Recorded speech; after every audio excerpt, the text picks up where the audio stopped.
Hi అండి, అందరికీ నమస్కారం అండి. నాగార్జున యాదవ్ వైసీపీ అధికార ప్రతినిధి మొన్నే బొక్కలో నుంచి వచ్చాడు బయటికి. మన రేవంత్ రెడ్డి గారిని అనరాని మాటలు అన్నందుకు మళ్ళీ వచ్చాడు. సైలెంట్గా ఉండాలి కదా. మొన్న ఏదో ఒక సంఘటన జరిగింది. వాళ్ళ యాదవ్ కులస్తులు వాళ్ళు ఏదో పొలం కాడ కొట్టుకోవడం ఏదో జరిగింది. దానికి వీడు హడావుడిగా వెళ్ళిపోయి దాన్ని ఒక రాజకీయంగా కులంగా మార్చేసి రాజకీయం చేద్దామని చెప్పేసి మీడియా ముందు అడిస్ట్ వచ్చినట్టు రెచ్చిపోయాడు నాగార్జున యాదవ్. మా కులాన్ని అవమానిస్తారా, మా కులాన్ని తిడతారా, అలాగని చెప్పేసి.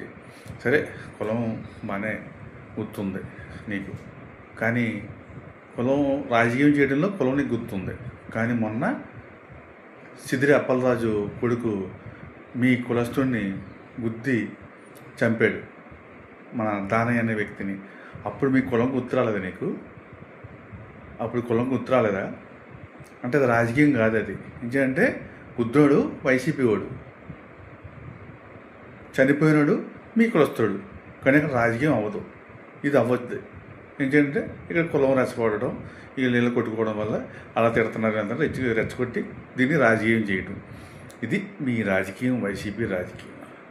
నిజంగా మీ కులం మీద అంత ప్రేమ ఉంటే మొన్న సిదిరి అప్పలరాజు కొడుకు గుద్ది చంపిన దానయ్య కుటుంబాన్ని పరామర్శించావా? వెళ్ళి సానుభూతి చూపించావా? లేకపోతే ఎంత సాయం చేసావా? లేదే. మీ నాయకుడే గుద్ది చంపినని పరామర్శించాడు తప్ప చనిపోయినని పరామర్శించలేదు. అదే మీ యాదవ కులస్తుడిని పరామర్శించలేదు. మరి అప్పుడేమయ్యో? ఇప్పుడు దాన్ని రాజకీయం చేయడానికి కుల రాజకీయం తీసుకొస్తున్నావు. అప్పుడు మరి గుద్ది చనిపోయిన దానయ్య మీ కులస్తుడే కదా. మరి అప్పుడేం చేసావు? మనకి జ్ఞానం అనేది లేదు, సిగ్గు అనేది లేదు. ఎందుకు దౌర్భాగ్య రాజకీయాలు చేస్తారు మీరు.